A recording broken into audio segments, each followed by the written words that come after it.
For Victims and Villains, my name is Josh, and today we are getting a little naughty. This is Touch Me.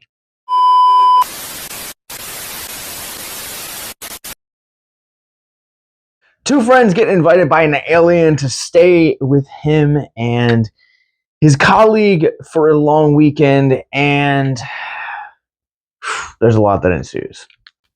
First and foremost, this movie is absolutely just candy for the eye. This movie is so beautiful, from its vibrant uses of purples and magentas to just really brings you in, and you as a viewer feel almost nearly as intoxicated as the same way that a lot of the subjects and characters within this movie do.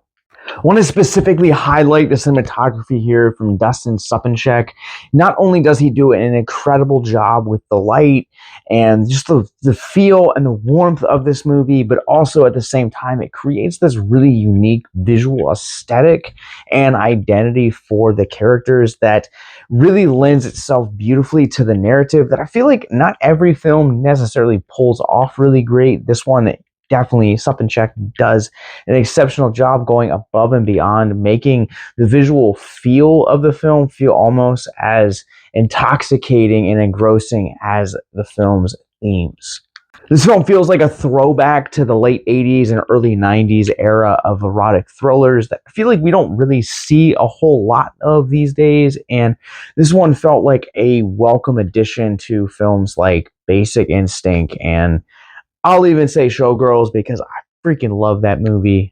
Addison Heimann, the writer-director behind this film, does a fantastic job of kind of blending some of those more nostalgic elements to more modern-day themes that we see very prevalent in the horror sphere space, whether you're talking about dependency and anxiety to a lot of even the more mental health-driven stories that we are experiencing.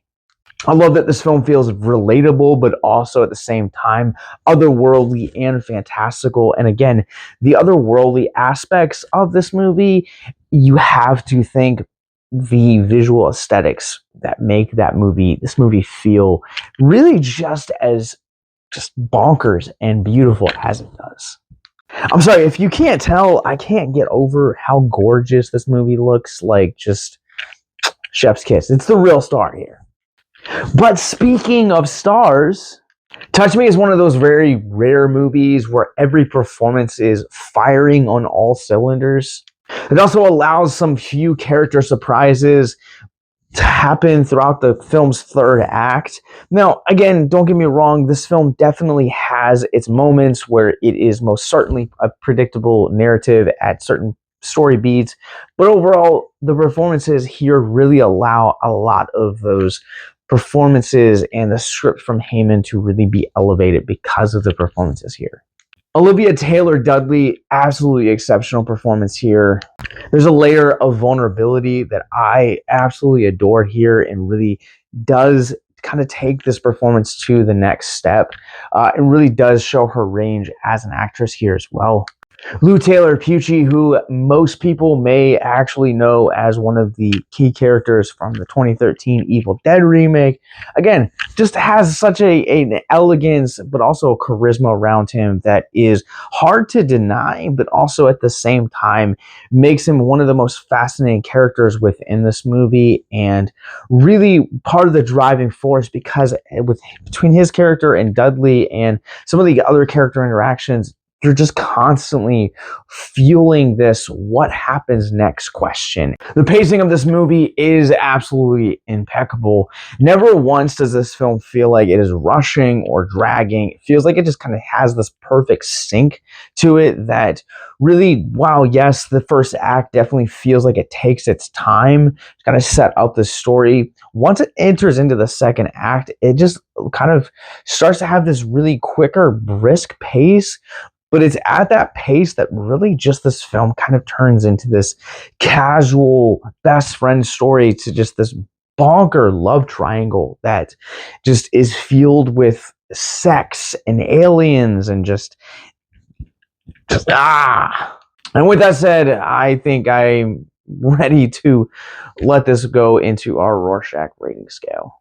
I'm going to go ahead and give Touch Me a 4 out of 5. Overall, I thought this movie was incredibly sexy and sleek and just an overall fun time. I think the performances from the entire cast fire on all cylinders. This movie feels like a nostalgic throwback to the erotic thriller era while also feeling more modern and grounded in themes of anxiety and dependency. And I also think this film really does embrace a beautiful color palette as well. So beam me up, Scotty, because this is one to check out. Touch Me is now streaming via video on demand. You guys can click the links in our show notes below to check out where to stream it for and for how much, courtesy of our friends over at Just Watch. We'll be back in a week or so to talk about how this film uses mental health. I know I've talked about it and teased about it with its themes of dependency and anxiety, but this is one that I'm very much looking forward to jumping in and talking about the mental health themes. But if you're new to our content and kind of curious as to why we're talking about a movie review, but also mental health, Victims and Villains is a multimedia nonprofit that uses platforms like Touch Me to talk about how film teaches us about mental health and connect you guys to mental health resources as well. So if you or someone you know is struggling with suicide, addiction, self-harm, or depression, please click the links in our show notes below. Check out our mental health resource library. Additionally, in the show notes below, you guys will find links to our podcast network, more movie reviews like this, links to our social media, how to support us financially, and that subscribe button. So until next time, remember to keep it classy, keep it sexy, and check out some other videos while you're here.